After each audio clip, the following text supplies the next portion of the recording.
Samantala, matapos manawagan ni Pangulong Ferdinand Marcos Jr. sa publiko na maging responsable sa pagtatapon ng mga basura para hindi bumara sa mga pump na nagsanhi daw ngayon sa malawakang pagbaha sa Metro Manila.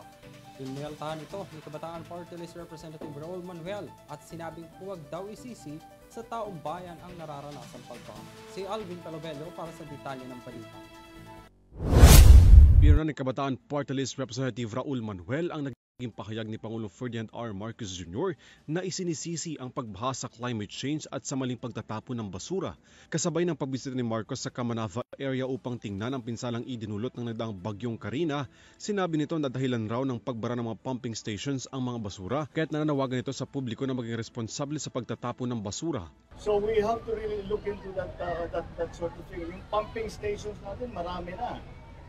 Yun, nagka-problema lang, sana matuto naman ng tao, huwag kayong nagtatapon ng basura dahil yung basura yun ang nagbara.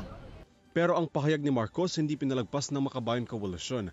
Ayon kay Manuel, hindi raw dapat isisi sa mga ordinaryong Pilipino ang malawakang pagbaha sa Metro Manila na siya ring nabiktima ng mga pagbaha. Git pa ni Manuel, hindi rin anya dapat ibinabaling sa publiko ang pagbabago ng klima, kundi sa mga malalaking kumpanya o mano. Ayon pa sa mambabatas, pakitang tao lamang anya ang isinagawa ng Pangulo na pagbisita sa mga apektadong lugar sa NCR ng pagbaha dala ng bagyong Karina. Unang binigyan din ni Marcos sa kanyang ikatlong State of the Nation Address o SONA ang flood control project kung saan mahigit 5,000 umano ang nakumpleto na.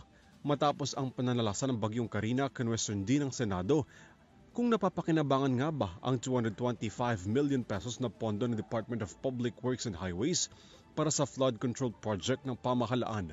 Para sa Euro TV News, Alvin Palobello sumasaludo sa bawat Pilipino.